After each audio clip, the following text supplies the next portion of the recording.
Welcome back, Steve Sports Extraordinary on Atlantic Television Network, and of course, I tell you, today's edition of the show promises to be at a sample. Good evening to you, and welcome to the show. It's a delightful moment. Always a pleasure to be here.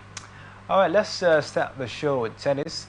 This evening, of course, was really an impressive feat for Aruna Quadri.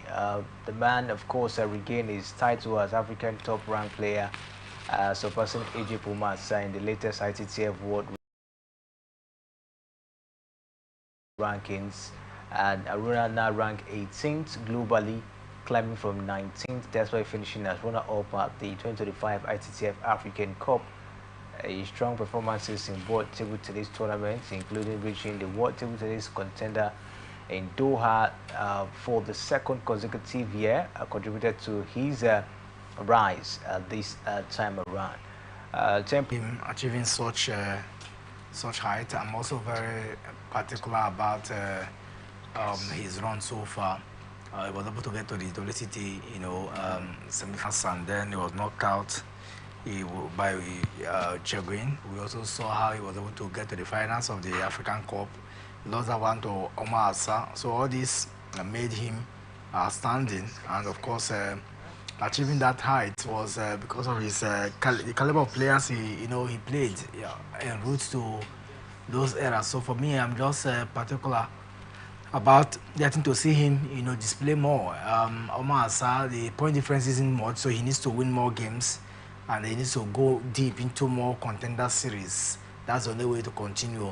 But with that now, he is now the first African player to have the most record of reclaiming world #1 in the last this time around. Of course, has been, of course, a very impressive one. But this almost every time, every day on Come On Air, and I think that we need to start getting young talent. What the North Africans are doing, bringing others close by, so it makes it they're always going to be there because of the processes. So I'm just thinking that the Nigerian Tennis Federation needs to rethink again and start, thinking in that direction of who to take over from these ones. Let's get them now, not when they are gone. We start building.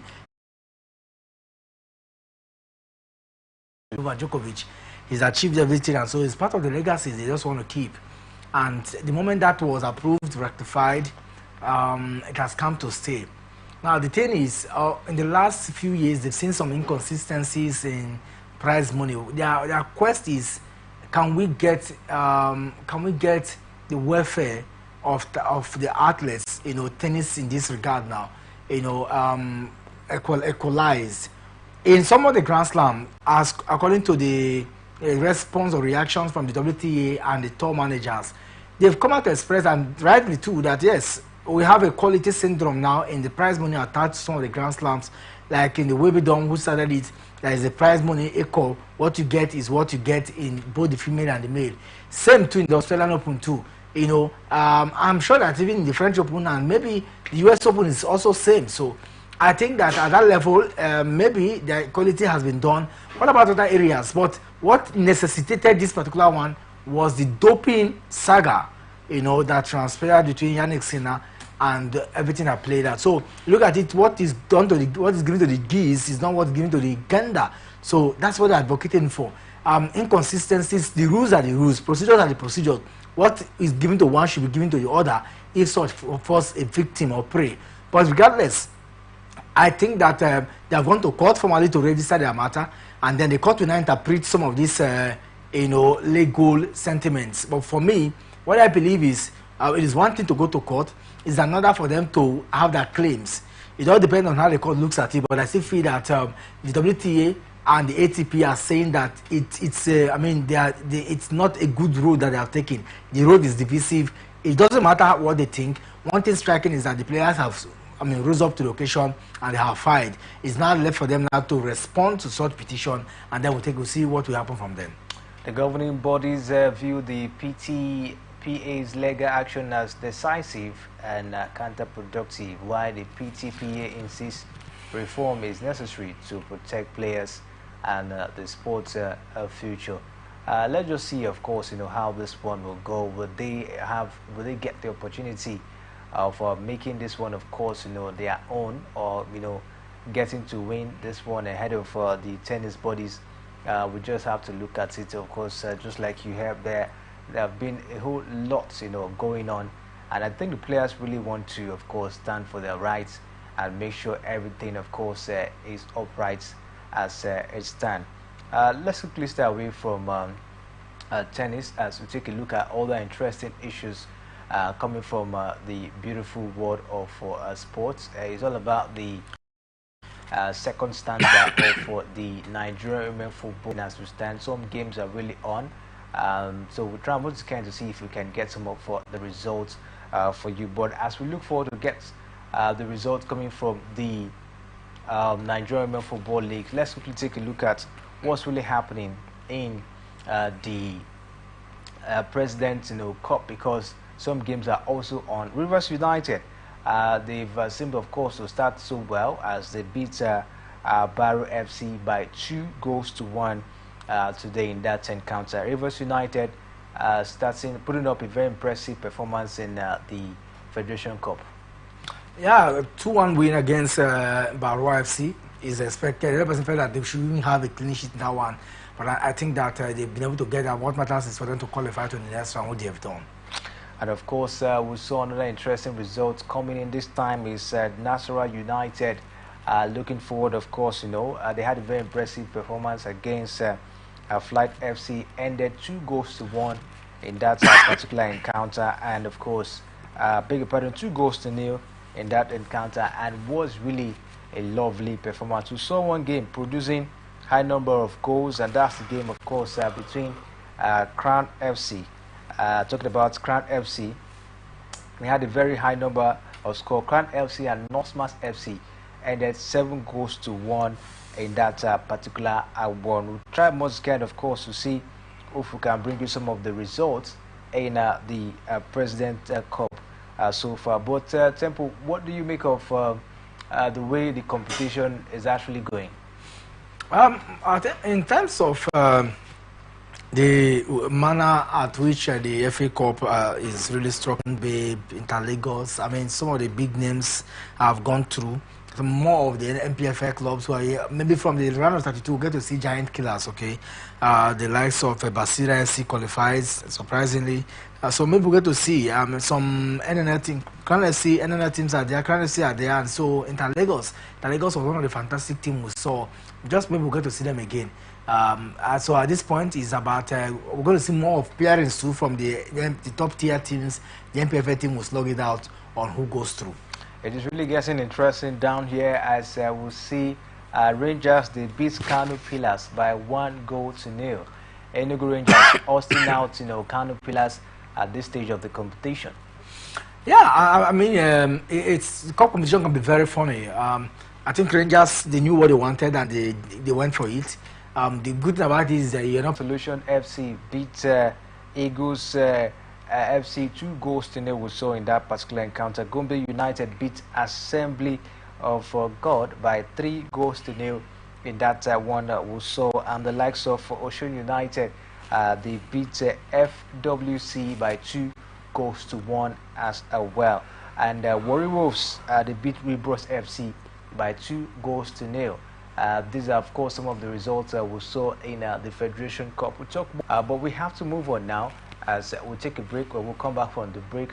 Or dash straight, of course, to the Super Eagles campus. The players are getting ready. Coach Eric Chell trying to put up, of course, his philosophy and get himself ready, for his first game with the Super Eagles of Nigeria, and that will be against Rwanda in the World Cup qualifier. A crucial game. We'll talk more on that when we'll come back from this short break. Stay with us.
Welcome back. We bring you the latest revolving around the beautiful world of sports.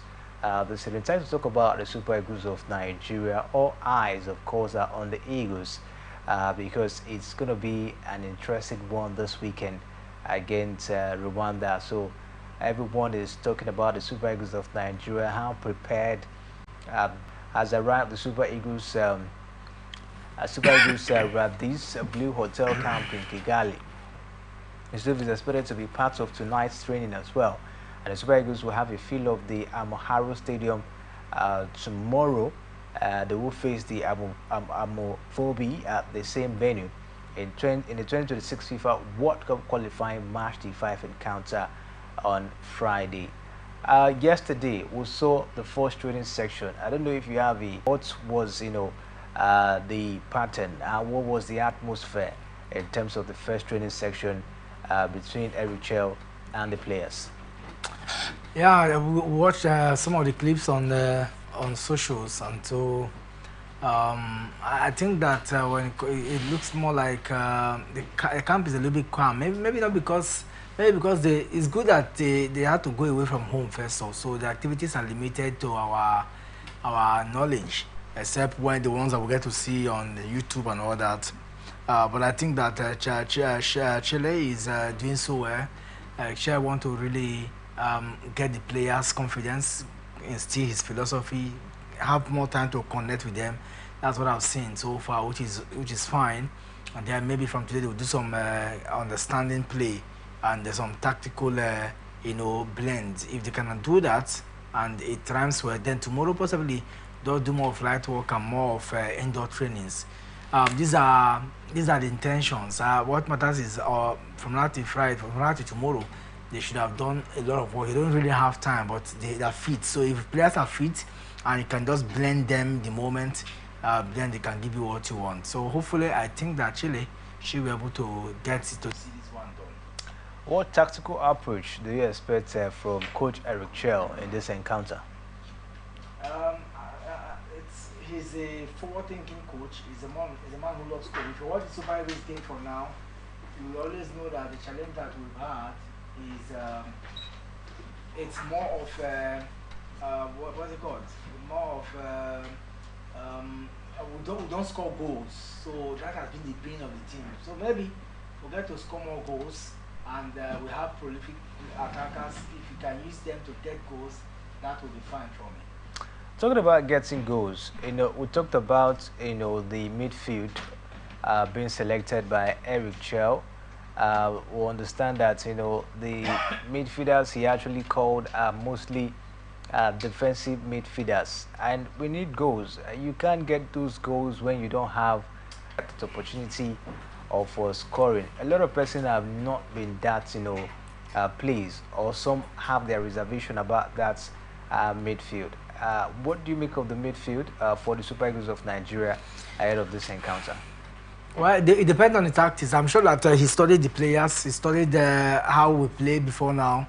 He knows what fits best for him.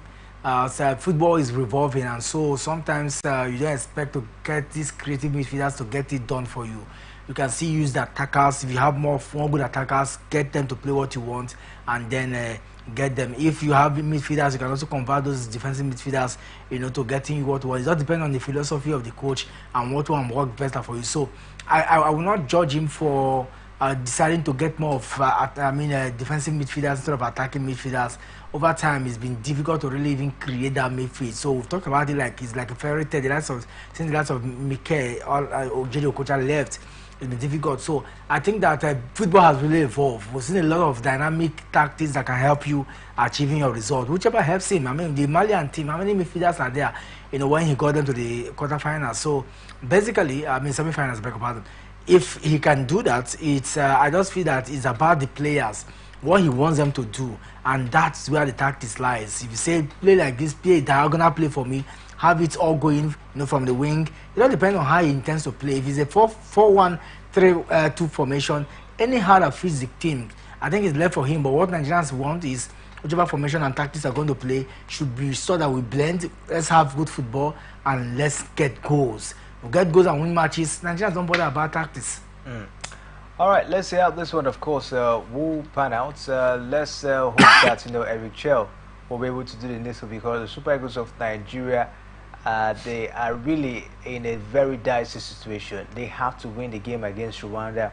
They have to win against Zimbabwe to make sure they stand a chance. The Rwandans are also very, very optimistic of this one. They have a new coach in their mix, and I think he also wants to prove a point as he stands. We also have a new coach in the Super Eagles of Nigeria who is very willing to prove a point as well. How intense would this be, looking at the fact that both managers are new and want to prove a point?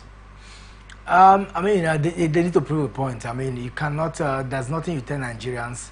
Everybody needs to prove a point. The NFF also, we want Chile to prove a point. The NFF also want to prove a point that, come on, the man we brought in is a good tactician.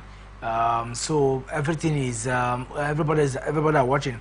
Don't forget that he was not, the legitimacy of bringing Eric Shale into this particular squad was not, it was an and it was against the will of Nigerians. So anything other than victory will not be tolerated, and fans will react, and that will sparkle the air. So I think that everybody needs to get the result. The players need to be at their best, because if you do not display very well, I tell you, Chile will not want to bring you back again to the national team. His work is at stake. He's, the guys working with him, they also need to do their best. So I think everybody just need to do their best to ensure that we change the narrative and qualify. Talking about doing their best, everyone is of the opinion. We saw about, I think, 2 MPFL players being called up. We have a certain Daniel MPFL players. There have been a whole lot of glamour for Eric Chell to, invite more of the MPFL players down to the national team. You think, that should be the bone of contention at this point in time? Yeah, it's not just about inviting them for frivolities, okay, or for trivial or display. I want to see them play, and if I see them play and they can do very well, then we can start having confidence, So a lot of undertakings. Maybe we don't get to watch out in Kigali, but we'll get to see how they.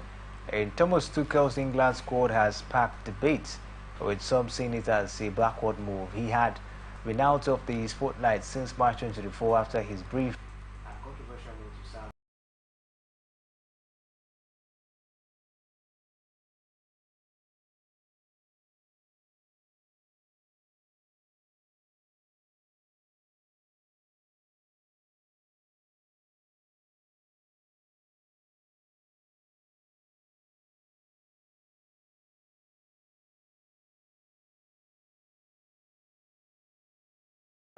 Tuchel calling up Jordan Henderson, one man that has been left out of the squad for some time now.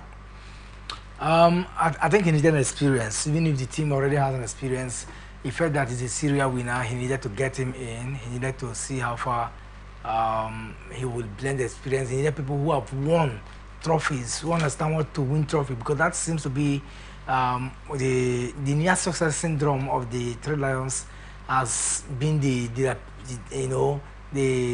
issue why he was brought in.